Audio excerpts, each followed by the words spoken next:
Hello students, मैं हूं S money sir Patna से।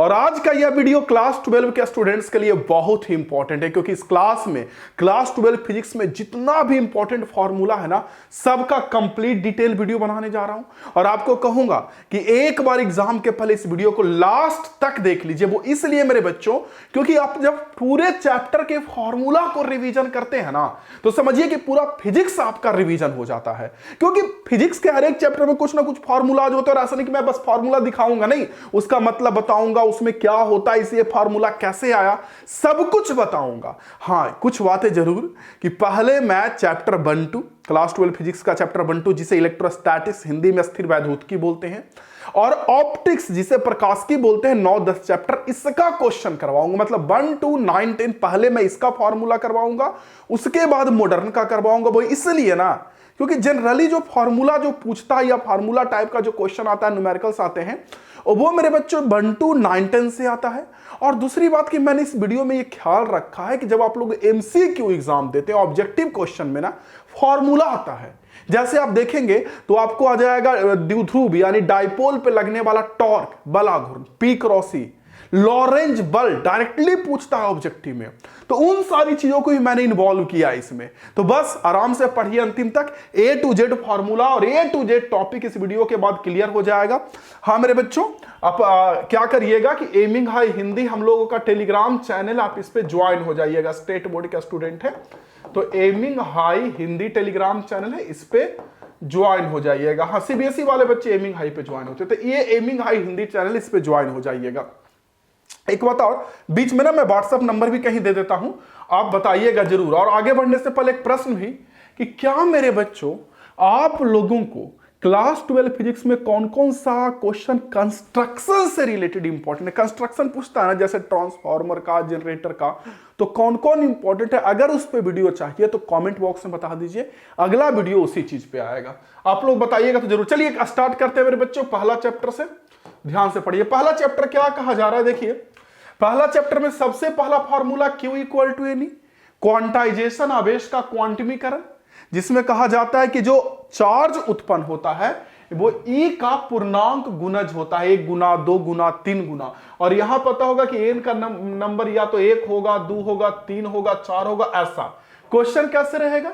इलेक्ट्रॉन का नंबर दे करके, संख्या दे करके आवेश पूछा जा सकता है कि 50 इलेक्ट्रॉन के कारण कितना आवेश होगा, या कभी कभी आवेश दे करके n पूछा जा सकता है, तो इधर भाग में भेज देंगे तो n निकल जाएगा। दूसरा, कूलॉम्ब का नियम।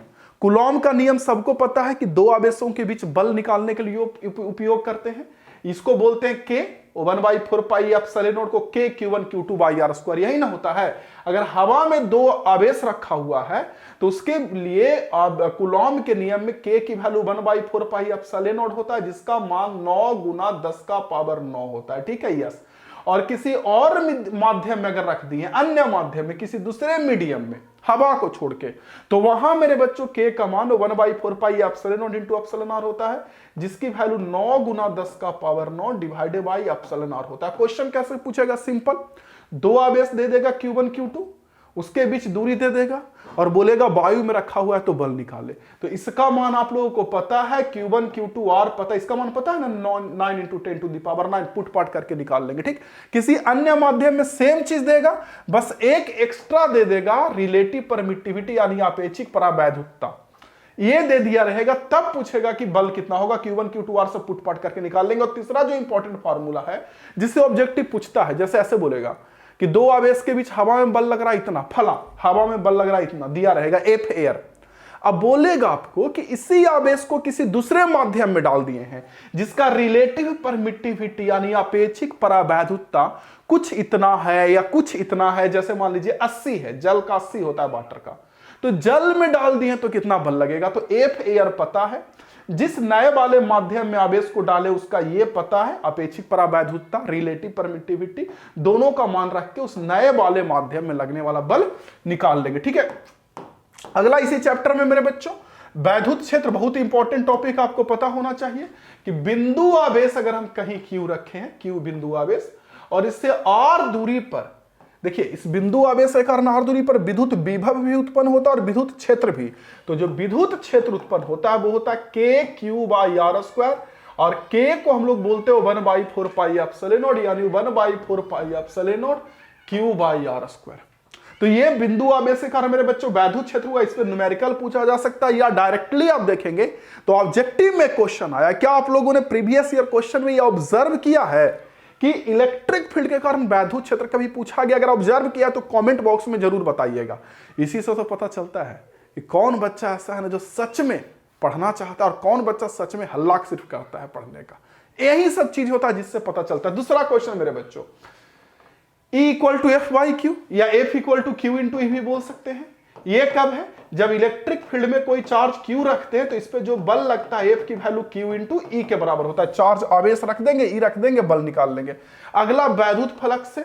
वैद्युत फ्लक्स क्या होता है तो आपको पता होगा कि किसी भी सतह से लंबवत दिशा में जितना भी वैद्युत बल रेखा पार करता है उसको बोलते हैं वैद्युत फ्लक्स, और वो E डॉट ए या ई ए कॉस थीटा से निकलते हैं, जहां E है वैद्युत क्षेत्र, ए है क्षेत्रफल, इस सतह का एरिया क्षेत्रफल, और कॉस थीटा पुट कर देंगे। और दूसरा गॉस के प्रमेय से भी फ्लक्स निकलता है, एक फॉर्मूला कि अगर कोई बंद सतह है उसके अंदर कोई आवेश रख दिए हैं तो जो फ्लक्स होगा वो बंद आवेश डिवाइडेड बाई एप्सिलॉन नॉट होगा। अब चाहे ना तो सबका स्क्रीनशॉट लेते चल सकते हैं या ये पीडीएफ एमिंग हिंदी टेलीग्राम पे भी शेयर कर देंगे, बट मैं कहूंगा कि क्लास लास्ट तक पढ़िए, इससे ना आपको कॉन्फिडेंस मिलेगा, ठीक है, कि किसका मतलब क्या होता है। नेक्स्ट अगला चैप्टर 2 में आ गया, जल्दी से खत्म हो जाएगा। चैप्टर 2 में देखेंगे तो इलेक्ट्रोस्टैटिक पोटेंशियल एंड कैपेसिटेंस मेरे बच्चों। तो जब दो चार्ज, पहला फार्मूला है कि दो चार्ज Q1 Q2 को अगर r दूरी पर रखते हैं तो इसमें दूरी के कारण एक ऊर्जा जमा हो जाता है जिसको हम लोग बोलते हैं मेरे बच्चों स्थितिज ऊर्जा। दूरी के कारण जमा हो जाता है जिसको बोलते हैं स्थितिज ऊर्जा, और उसका मान होता है K Q1 Q2 by are. ये हो गया K Q1 Q2 by are. K का मान सबको पता है 9 × 10 to the power 9। Q1 Q2 रख देंगे मान, और जितने दूरी पर रखा है रख देंगे, एनर्जी निकाल लेंगे, ठीक है। दूसरा है कि अगर कोई आवेश हो, कोई आवेश, उसके कारण r दूरी पर अगर वैद्युत विभव v का मान निकालना हो तो v का मान क्या होगा? तो वैद्युत विभव का मान होता है k q बाई आर। देखिए अभी मैंने बोला था इसके पहले वैद्युत क्षेत्र k q by r square, यहां देखिए k q by r square मेरे बच्चों वैद्युत क्षेत्र था इससे पहले, देख लीजिए। और अब हम लोग कह रहे हैं वैद्युत क्षेत्र नहीं, वैद्युत विभव, वो होता है k q बाई आर, ठीक है। K का मान 9 × 10 टू द पावर 9, Q आवेश रहेगा, दूरी दिया रहेगा। और इसी में एक ऑब्जेक्टिव में पूछता है फॉर्मूला V बराबर W बाई Q से। क्या बोलेगा?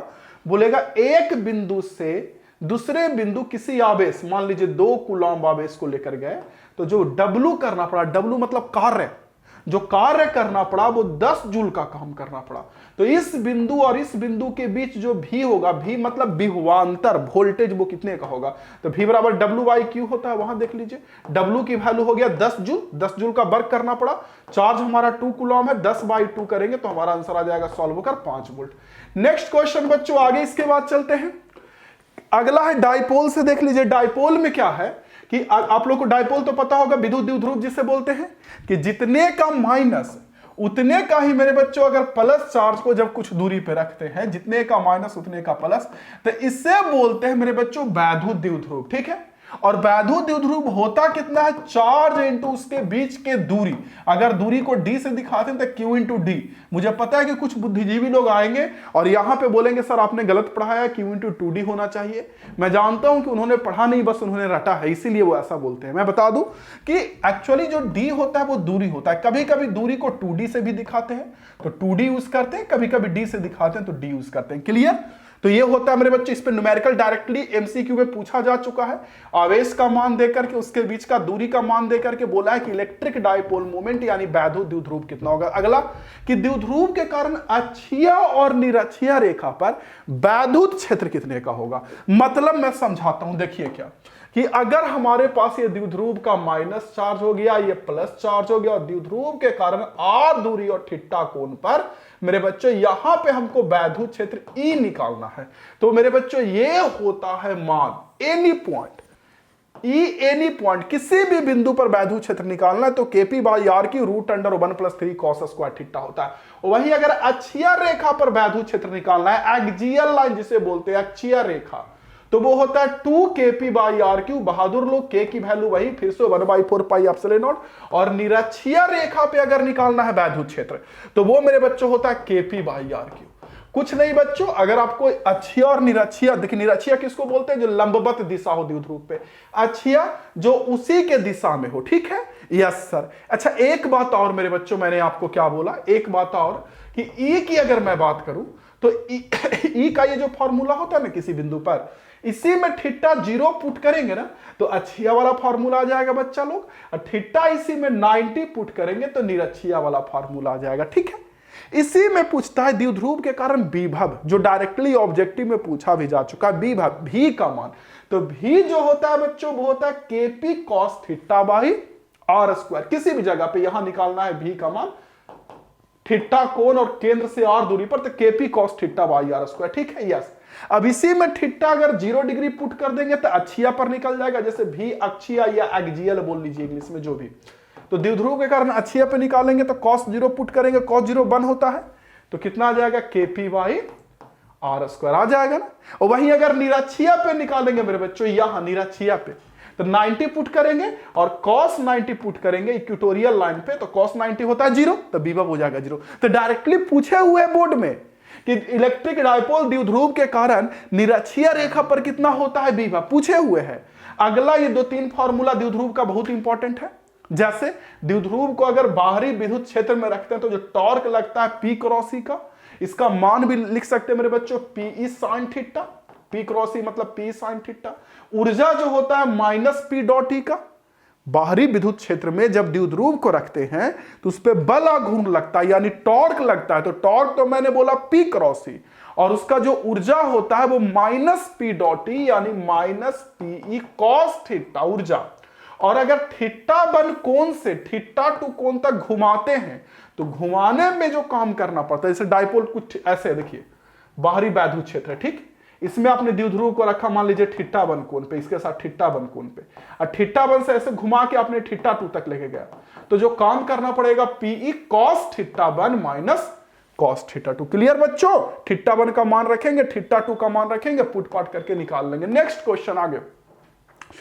अब इसी चैप्टर 2 में ना कैपेसिटर यानी संधारित्र में आते हैं। देखिए पहला फॉर्मूला Q इक्वल टू सी, संधारित्र पर जो संचित आवेश होता है Q का मान वो सी धारिता इंटू भी विभव बोल लीजिए या विभवांतर बोलिए, उसके बराबर होता है। दूसरा formula C equal to r by k. R by k क्या होता है कि अगर हमारे पास मान लीजिए मेरे बच्चों कोई गोलिया, ये देख लीजिए हमारे पास मान लीजिए मेरे बच्चों कि कोई गोलिया चालक है, ठीक। Yes sir. तो कोई गोलिया चालक अगर हमारे पास है तो इसकी कुछ ना कुछ धारिता होगी, तो इसकी धारिता होती है आर बाई के, जहां आर है आर, के का मान वही 9 इंटू 10 टू दी पावर 9 या 1/4 पाई एप्सिलॉन नॉट, के का मान निकाल के लगा सकते। और पूछता सब्जेक्टिव में भी है या ऑब्जेक्टिव में भी कि गोलिया चालक का धारिता संधारित्र कैपेसिटेंस किसके समानुपाती, किसके डायरेक्टली प्रोपोर्शनल होता है, तो आप यहां खुद देखोगे किसके प्रोपोर्शनल है, रेडियस का समानुपाती है, तो ये पूछता है। ठीक है बच्चों, एक और जो ऑब्जेक्टिव में बहुत पूछता है संधारित्र में प्रश्न, बोलेगा छोटा छोटा बूंद को मिला दिए, ड्रॉप को, बड़ा बूंद बन गया, तो बड़े बूंद का कैपेसिटेंस यानी धारिता क्या होगा, तो उसका फार्मूला होता है सी बिग इक्वल टू एन का पावर 1/3 इंटू सी स्मॉल, जहां एन है कि कितने ड्रॉप को मिला रहे हैं वो, इंटू सी स्मॉल तो सब छोटका का कैपेसिटेंस। जैसे छोटा छोटा ड्रॉप है मेरे बच्चों, उसका कैपेसिटेंस है 2 माइक्रोफैराड, ठीक है, और 27 ड्रॉप को मिला दिए 27, तो बड़ा वाला का कैपेसिटेंस कितना होगा, तो एन की वैल्यू 27 होगी, 27 का पावर 1/3 कितना हो जाएगा 3, और सी स्मॉल छोटका का कैपेसिटेंस कितना है 2 माइक्रोफैराड, तो 3 दूना 6, तो जो बड़ा वाला बनेगा 6 माइक्रोफैराड उसका होगा। तो ये अगला पैरेलल प्लेट कैपेसिटर जो होता है समांतर पट्टिका संधारित्र, तो उसका धारिता होता है A epsilon not by D, जहां ए मेरे बच्चों होता है संधारित्र का जो प्लेट है, कैपेसिटर का प्लेट, उसका क्षेत्रफल area epsilon naught 8.85 into 10 to the power -12, d होता है दोनों प्लेट के बीच की दूरी। और वहीं अगर प्लेटों के बीच कोई डाइलेक्ट्रिक मटेरियल को डाल देते हैं तो उसका धारिता के गुना बढ़ जाता है, डाइलेक्ट्रिक कांस्टेंट के परावैद्युतांक के से गुना हो जाता है। और एक इंपॉर्टेंट है ये कि अगर प्लेट के बीच या इलेक्ट्रिक फील्ड वैद्युत क्षेत्र में भी बोलिए या कैपेसिटर के प्लेट के बीच ऊर्जा का घनत्व क्या होगा, एनर्जी डेंसिटी, जो ऊर्जा जमा होता है ना इलेक्ट्रिक फील्ड में उसका डेंसिटी, तो कैसे निकालेंगे, एनर्जी बाई वॉल्यूम कर देंगे, तो वो आता है ये ½ epsilon not into capital E square. ठीक है बच्चों, और अगला है संधारित्र का संयोजन कॉम्बिनेशन से। तो आप लोगों को पता होना चाहिए कि जब समांतर क्रम यानी कि पैरेलल कॉम्बिनेशन में जब कैपेसिटर को जोड़ते हैं तो C इक्विवेलेंट की वैल्यू होती है C1 प्लस C2 तुल्य धारिता। तब जो तुल्य धारिता होती है बच्चों वो C1 प्लस C2 होती है, ठीक है।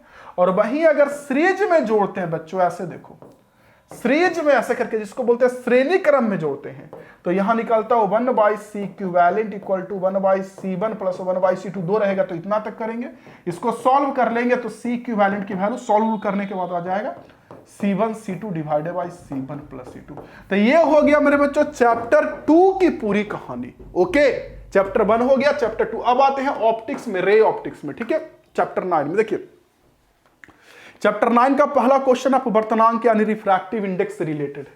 ये देखिए रिफ्रैक्टिव इंडेक्स मतलब आपको पता होगा मुझसे ज्यादा बढ़िया से कि अगर हम मेरे बच्चों रिफ्रैक्टिव इंडेक्स किसी भी मीडियम का निकालते हैं, जैसे μ2 मतलब दूसरे माध्यम का अपवर्तनांक पहले के रिस्पेक्ट में, तो एक तो मेरे बच्चों ये वाला इंपॉर्टेंट है। इंपॉर्टेंट क्या है कि अगर दूसरे का अपवर्तनांक पहले के रिस्पेक्ट में निकालेंगे तो दूसरा का अपवर्तनांक, रिस्पेक्ट मतलब उसके सापेक्ष, तो दूसरा का अपवर्तनांक पहला के सापेक्ष निकालेंगे तो दूसरा का अपवर्तनांक डिवाइडेड बाई पहला का अपवर्तनांक। जैसे पीछे के साल में पूछे हुए हैं कि कांच का अपवर्तनांक, ग्लास का अपवर्तनांक 3/2 है, ठीक, और पानी का अपवर्तनांक 4/3 है। तो बताइए कि ग्लास का पानी यानी वाटर के रिस्पेक्ट में कितना होगा। तो ग्लास का वाटर के रिस्पेक्ट में निकालेंगे तो ऊपर ग्लास नीचे वाटर, पुट पाट करके निकाल लेंगे। हालांकि ये फॉर्मूला देख लीजिएगा, स्पीड में निकलता है V1/V2। एक है क्रांति कोण क्रिटिकल एंगल से, कि क्रिटिकल एंगल जब किसी माध्यम का निकालते हैं तो साइन C का जो मान होता है वो 1/f अपवर्तनांक होता है, ठीक। लेकिन उससे ज्यादा इंपॉर्टेंट ये चारों फॉर्मूला है। इसी चारों में पहला ये तो प्रूव करने वाला है 5 नंबर में, अगर 12th बोर्ड में नहीं किए होंगे तो ताज्जुब है, आपने पढ़ाई नहीं किया। बहुत पूछता है कि किसी भी वक्र सतह के लिए, कर्व सरफेस के लिए formula μ2/v minus μ1/u equal to μ2 minus μ1/r। दूसरा लेंस वाला फॉर्मूला, ये उतना इंपॉर्टेंट नहीं है, वो 1/f equal to 1/v minus 1/u जो होता है। लेकिन ये काफी इंपॉर्टेंट है लेंस मेकर फॉर्मूला, लेंस निर्माण का सूत्र बोलते हैं इसको। इस पे न्यूमेरिकल भी पूछता है मेरे बच्चों, हो सकता है ऑब्जेक्टिव में डायरेक्टली बोल दे कि लेंस निर्माण यानी लेंस मेकर फॉर्मूला कौन है। तो 1/f equal to μ minus 1, 1/r1 होता है पहला सरफेस का रेडियस, r2 दूसरे का। और छठा फार्मूला कि जो लेंस का पावर होता है जिसको क्षमता बोलते हैं, तो वो फोकस दूरी का उल्टा होता है व्युत्क्रम, यानी पावर P इक्वल टू होता है मेरे बच्चों 1/f। देख लीजिए अगला कि अगर दो लेंसों को संपर्क में रखते हैं f1 f2 के फोकस दूरी का, देख लीजिए f1 f2 दो लेंस को फोकस दूरी को संपर्क में रखते हैं तो 1/f इक्विवेलेंट जो होगा 1/f1 प्लस 1/f2 होगा। अगला कि दो लेंस जिसका एक का क्षमता P1 है और एक का क्षमता P2 है, इन दोनों को संपर्क में रखते हैं तो पावर का फार्मूला होता है P1 प्लस P2। इसका दिया रहेगा, इसका दिया रहेगा, दोनों का जोड़ देंगे, टोटल पावर निकल जाएगा, टोटल क्षमता निकल जाएगा संयोजन का। और अगर फोकस दूरी निकालना है तो इससे निकाल लेंगे। ये नहीं होगा फोकस दूरी, ये फॉर्मूला हुआ, इसको सॉल्व करेंगे ना, इसको जोड़ उड़ के रिवर्स करेंगे तो रिवर्स करने के बाद आ जाएगा f इक्विवेलेंट का मान f1 f2 divided by f1 plus f2। Solve करने के बाद पलटेंगे ना, ये तो 1/f इक्विवेलेंट निकला ना, तुल्य फोकस दूरी, इसको रिवर्स करेंगे ना। चलिए तो ये हो गया मेरे बच्चों रे ऑप्टिक्स चैप्टर 9 का। चैप्टर 10 का फार्मूला में सिंपली फ्रिंज की चौड़ाई और फ्रिंज का पोजीशन उतना जरूरी नहीं, लेकिन चौड़ाई बहुत जरूरी है। कि अगर मान लीजिए यंग के जो डबल स्लिट एक्सपेरिमेंट होता है, 2 छेद वाला प्रयोग, उसमें दोनों छेद जो है या दोनों स्रोत है उसके बीच की दूरी स्मॉल डी और पर्दा और इसके बीच की दूरी कैपिटल डी, और जो प्रकाश यूज किया उसका तरंगदैर्ध्य अगर लेमडा है तो जो फ्रिंज बनेगा, यहां फ्रिंज बनता है काला उजला का, चमकीला काला, चमकीला काला होता है, काला नहीं काला, ठीक है। तो उसका चौड़ाई होता है capital d lambda by small d. और अगर चमकीला का पोजीशन दूरी निकालेंगे कि चमकीला कितने दूरी पे बन रहा है, पहला चमकीला, दूसरा चमकीला, तीसरा चमकीला, तो उसका होता है n capital d lambda by small d. और काला का तो n plus half capital d lambda by small d होता है, ठीक है। आगे मेरे बच्चों tan IP की बात करेंगे। tan IP जो कि हम लोग को ब्रिस्टर लॉ है, ब्रिस्टर लॉ, उससे क्वेश्चन डायरेक्टली ब्रिस्टर लॉ भी बोलता है कि बता दीजिए। ये भी बोलता है मेरे बच्चों की ब्रिस्टर लॉ का फॉर्मूला क्या है वो बताइए ऑब्जेक्टिव में। तो tan IP, जहां IP को बोलते हैं एंगल ऑफ पोलराइजेशन, ध्रुवन का कोण बोलते हैं हिंदी में, तो tan IP म्यू अपवर्तनांक के बराबर होता है। दूसरा मैलस का लॉ, जिस पर न्यूमेरिकल नहीं पूछता, मैंने बस लिख दिया है। तो tan IP म्यू याद रखिएगा, फ्रिंज विड्थ याद रखिएगा। चलिए बच्चों, अब इसके बाद आते हैं मॉडर्न पे। जल्दी जल्दी सब खत्म करवा रहे हैं। मॉडर्न पे क्या, देखिए एक एक फार्मूला को ना अच्छे से आपको देखते चलना, और हो सके तो रोक रोक के ना लिखते भी चलना अगर संभव हो तो। सबका मतलब लिख लेना मेरे बच्चों, इससे आपका कॉन्सेप्ट और ज्यादा बढ़ेगा। अगला देख लीजिए क्या है। अगला में कहा जा रहा है energy E equal to HF, photon का। जब फोटोन की आवृत्ति F होती है तो आपको पता होना चाहिए कि उसकी ऊर्जा HF होता है या hc/λ होता है। और किसी धातु का जो कार्य फलन होता है, वर्क फंक्शन जो मेटल का होता है, वो या तो hf0 या hc/λ0 होता है। f0 क्या होता है, देहली आवृत्ति, और λ0 देहली तरंगदैर्घ्य होता है, ठीक है। और एनर्जी hf या hc/λ तरंगदैर्घ्य। ये देख लीजिए, ये कार्य फलन का फार्मूला हुआ, ये फोटोन का ऊर्जा हुआ। और आपको पता होगा कि अगर कोई धातु पे लाइट आया, फोटोन आया, तो इससे इलेक्ट्रॉन बाहर निकलता है। तो इलेक्ट्रॉन का जो गतिज ऊर्जा होता है वो आने वाला फोटोन का एनर्जी में से इस धातु का कार्य फलन घटाते हैं, क्योंकि कार्य फलन वो ऊर्जा होता है ना जो निकलने में खर्च हो जाता है। जैसे ई एनर्जी का अगर आया, मान लीजिए 10 इलेक्ट्रॉन वोल्ट का ऊर्जा आया फोटोन का, ठीक है, यस, और कार्य फलन इसका 3 इलेक्ट्रॉन वोल्ट है, यानी 3 निकलने में खर्च होगा। तो बचा हुआ जो इलेक्ट्रॉन निकलेगा गतिज ऊर्जा लेके, वो कितना, 10 में से 3 गया 7, यानी हमारा आंसर हो जाएगा 7। वही मैंने यहां लिखा है कि जो गतिज ऊर्जा होगा वो E-W होगा, ठीक है। अगला कि अगर इलेक्ट्रॉन किसी कक्षा में घूमता है नाभिक के चारों ओर, तो उसका मेरे बच्चों कुछ ना कुछ ऊर्जा होता है घूमते हुए इलेक्ट्रॉन का। वो कितना होता है, -13.6 Z²/n², इलेक्ट्रॉन वोल्ट में। ये देखिए, देख रहे हैं, अगर इलेक्ट्रॉन घूमता है कक्षा में तो उसका ऊर्जा होता है -13.6 Z²/n²। और कभी कभी मैंने एक्स्ट्रा इसलिए फॉर्मूला दिया, ई का मतलब ऊर्जा हो गया।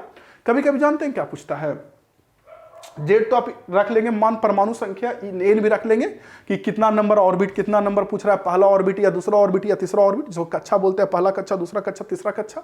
जैसे कि हाइड्रोजन में पहला कक्षा का अगर निकालेंगे ऊर्जा तो जेड हो जाएगा हाइड्रोजन के लिए 1, एन भी 1, तो 1 कर देंगे तो -13.6 ई भी मतलब इलेक्ट्रॉन वोल्ट में आ जाएगा ऊर्जा, ठीक है। लेकिन कभी कभी बोलता है कि गतिज ऊर्जा बताओ, पहला कक्षा में या दूसरा कक्षा में या तीसरा कक्षा में, या पीई मतलब, केई मतलब काइनेटिक एनर्जी, हिंदी में गतिज ऊर्जा, पी का मतलब पोटेंशियल एनर्जी, हिंदी में स्थितिज ऊर्जा, स्थितिज ऊर्जा बोलते हैं इसको, ठीक है। तो कभी कभी पूछता है कि स्थितिज ऊर्जा निकालो, तो आपने इस फार्मूला से ई निकाल लेना है आपको, ठीक है। और जब इससे ई का मान निकल जाएगा, उसके बाद ई का मान यहां रख के अगर गतिज ऊर्जा निकालना रहेगा तो इन दोनों को बराबर कर दीजिएगा, माइनसवा को इधर भेज दीजिएगा, गतिज ऊर्जा निकल जाएगा। पोटेंशियल पूछेगा तो इसको और इसको बराबर कर दीजिएगा, ई इक्वल टू PE/2।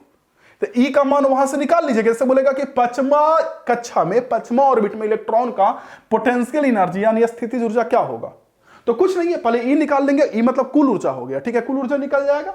ई का मान यहां रख देंगे और इन दोनों को बराबर कर देंगे, ई इक्वल टू PE/2, तो इधर 2 × 2 हो जाएगा, तो यहां से पी निकल जाएगा, पोटेंशियल एनर्जी, स्थितिज ऊर्जा। और एक और, जब कोई इलेक्ट्रॉन ऊपरी कक्षा से किसी नीचे के कक्षा में मेरे बच्चों डी एक्साइट करता है, डी एक्साइट का मतलब ऊपर से नीचे जब आता है तो वो कुछ ऊर्जा निकालता है, आपको पता होगा, ठीक। तो तरंगदैर्घ्य निकालता है, तो उसका तरंगदैर्घ्य होता है RZ², जहां R है राइडरबर्ग कांस्टेंट, Z है परमाणु संख्या, N1 जिस कक्षा में आया और N2 जिस कक्षा से आया, ठीक है। अगला, नाभिक का जो भार होता है वो प्रोटॉन, Z होता है प्रोटॉन परमाणु संख्या प्लस न्यूट्रॉन के बराबर होता है।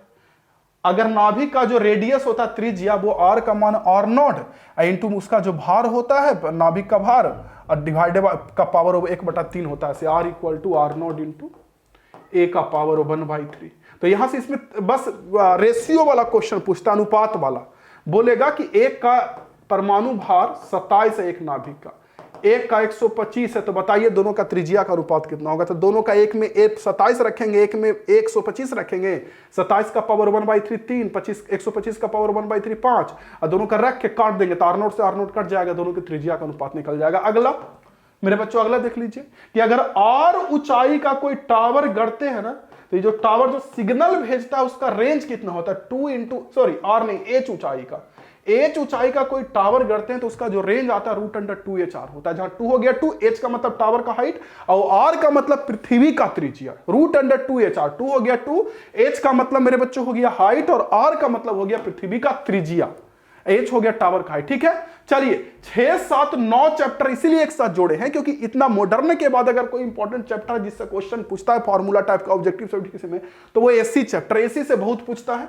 एसी में क्या है बच्चों, ये देखिए पहला एसी में बात करते हैं कि IRMS, जो आरएमएस मान होता है जिसको बोलते हैं वर्ग माध्य मूल मान धारा का या वोल्टेज का, वो I0 पीक मान बटा √2 होता है, आपको पता होगा। जेड जो इंपेडेंस होता है हिंदी में प्रतिबाधा, ठीक है, वो मेरे बच्चों R² LCR सर्किट में इधर R होता है, ऊपर ओमेगा एल होता है, नीचे 1/ωc। अगर पढ़े होंगे बढ़िया से तो आपको पता होगा। तो यहां से जेड अगर निकालेंगे तो √R² plus omega L minus 1/ωc का होल स्क्वायर होगा। इसमें अगर सी नहीं हो, जैसे LR होगा, तो इसको हटा दीजिएगा, तो सिर्फ बचेगा R² प्लस ओमेगा एल का होल स्क्वायर का रूट। अगर एल नहीं रहेगा, एल मतलब प्रेरक नहीं रहेगा, सिर्फ आर प्रतिरोध रहेगा और सी रहेगा, तो इसको हटा दीजिएगा, एल वाला को हटा दीजिएगा, तीनों रहेगा तो तीनों लीजिएगा। ओके बच्चों, तो एक ये हो गया। अगला जो हमारा tan फाई होता है, tan फाई जिससे हम लोग कलांतर निकालते हैं, उससे बड़ी क्वेश्चन पूछता है। जैसे अभी मैंने बोला ना कि इधर एक्सएल होता है जिसको ओमेगा एल बोलते हैं, इधर एक्ससी होता है जिसको 1/ωc बोलते हैं, ठीक है, इधर आर होता है। तो यहां से tan फाई निकालेंगे तो tan phi equal to perpendicular by base यानी XL minus XC by R के बराबर होता है, ठीक है। पर देख लीजिएगा, और ये इलेक्ट्रोमैग्नेटिक वेव का है मेरे बच्चों, विद्युत चुंबकीय तरंग की। जो विद्युत चुंबकीय तरंग में इलेक्ट्रिक फील्ड विद्युत क्षेत्र भी होता है और मैग्नेटिक फील्ड चुंबकीय क्षेत्र भी होता है। तो जो विद्युत चुंबकीय तरंग की स्पीड होती है वो इलेक्ट्रिक फील्ड और मैग्नेटिक फील्ड यानी विद्युत क्षेत्र और चुंबकीय क्षेत्र के अनुपात के बराबर होता है। दूसरा कि किसी माध्यम में अगर लाइट चलता है या कोई भी इलेक्ट्रोमैग्नेटिक वेव चलता है तो वो उसका स्पीड सी जो होता है वो 1/√अंडर उस माध्यम का एप्सिलॉन यानी एब्सोल्यूट परमिटिविटी, परावैद्युतता, और म्यू नॉट मतलब चुंबकशीलता, इसके बराबर 1/√अंडर एप्सिलॉन म्यू नॉट, ठीक है बच्चों। आप कहेंगे तो सबका डिटेल मीनिंग लिख के ना हर एक चैप्टर का फॉर्मूला सीट भी आपको प्रोवाइड कर देंगे। अच्छा एक बात और, चुंबक में अगर चुंबकीय क्षेत्र में जब कोई रॉड चलता है तो रॉड पे जो वोल्टेज उत्पन्न होता है वो BVL उत्पन्न होता है और जो फ्लक्स होता है वो LI के बराबर होता है। ये सब पढ़े होंगे डिटेल तो पता चलेगा। बस मेरे बच्चों थोड़ा सा वैद्युत धारा है, वैद्युत धारा में तो वैसे बहुत सारे प्रश्न हैं, बहुत सारे फार्मूला है, लेकिन इसमें आप स्क्रीनशॉट ले लीजिए सब फार्मूला का। इसमें ये वाला फार्मूला याद रखिएगा, इक्विवेलेंट वाला, कि श्रेणी क्रम में ये होगा, देखो ये श्रेणी क्रम का मतलब सीरीज कॉम्बिनेशन का, ये पैरेलल कॉम्बिनेशन का। तो पैरेलल में जो इक्विवेलेंट आ जाएगा यहां से सॉल्व करेंगे तो R1 R2 divided by R1 plus R2, ठीक है बच्चों। अगला किरचॉफ्स के नियम का ये फार्मूला है कि अगर I धारा इधर से आ रहा है, इधर I1 गया, इधर I2 गया, इधर I3 गया, तो किरचॉफ्स का पहला नियम यही कहता है ना कि जंक्शन पे जितना धारा आएगा उतना जाएगा, यानी I का मान I1 plus I2 plus I3 होगा। और उसके बाद यहां बीटस्टोन ब्रिज में, बीटस्टोन ब्रिज अगर संतुलन की अवस्था में होता है तो प्रतिरोध का अनुपात उसका बराबर होता है, यानी R1/R2 इक्वल टू R3/R4 होता है। और यह विभव मापी से प्रश्न है मेरे बच्चों कि EMF E equal to KL या E1/E2 equal to L1/L2, directly objective में भी मैंने दिया और पूछता भी है कि दो सेल का विद्युत वाहक वाला E1A2 है तो E1/E2 इक्वल टू L1/L2 होगा। ये फार्मूला उससे जरूरी है। पावर इक्वल टू V²/R, बोलिए पावर यानी क्षमता, ज्यादा इंपॉर्टेंट है, I² VI। अगर हीट उत्पन्न कर रहे हैं तो उसी में TTT लगा दीजिए, VIT I²RT या V²/RT, टाइम से इंटू कर दीजिए समय से। और चैप्टर 4 में वैसे तो सब इंपॉर्टेंट दिखा देता हूं मैं, जल्दी जल्दी देख लीजिए। बायोट-सेवर्ट्स लॉ इंपॉर्टेंट, और ये बायोट-सेवर्ट्स का वेक्टर रूप है। वेक्टर रूप में याद रखिएगा dl क्रॉस r कैप अगर करते हैं तो नीचे में R² और r वेक्टर करते हैं तो R³ होता है, ठीक है। ये एम्पियर सर्किटल लॉ है मेरे बच्चों। एम्पियर सर्किटल लॉ देख लीजिए, आपको दिख रहा है एम्पियर सर्किटल लॉ, इसमें भी कोई दिक्कत नहीं है, ठीक है। सब इंपॉर्टेंट अपनी जगह पे, ठीक है ना। इसमें मेरे बच्चों एक चीज ध्यान दीजिएगा कि जो लॉरेंज, ये तो हो गया रेडियस, कि अगर आवेश को चुंबकीय क्षेत्र में भेजते हैं तो सर्कल में घूमता है तो उसका त्रिज्या होता है mv/qb, ठीक है। लॉरेंज बल याद रख लीजिएगा कि लॉरेंज बल किसको बोलते हैं कि अगर आवेश पे विद्युत क्षेत्र के कारण बल लग रहा है QE और चुंबकीय क्षेत्र के कारण बल लग रहा है Q into V cross B, तो दोनों का सम होता है लॉरेंज बल। और एक ये वाला deep angle of deep, Hindi में नमन कोण बोलते हैं इसको, कि अगर चुंबकीय क्षेत्र का इधर वाला, ठीक है, BH है, क्षैतिज हॉरिजॉन्टल के लॉन्ग जो घटक है वो BH है और वर्टिकल में BV है, तो जो नेट B के लिए tan डेल्टा निकालेंगे वो BV/V BH होगा। वैसे आप डिटेल पढ़े होंगे ना तो ये सब चीज कोई बहुत बड़ी चीज नहीं, बहुत आसान है। ओके, आशा करते हैं स्टूडेंट्स कि आपको ये चीजें समझ में आ गई होगी। स्टेटस में लगाइएगा, शेयर करिएगा, पढ़ते रहिए, सीखते रहिए, समझते रहिए, लाइफ में खूब आगे जाइए। जय हिंद, वंदे मातरम। आगे किस टॉपिक पे वीडियो चाहिए जरूर बताइएगा मेरे बच्चों। Thank you, bye bye.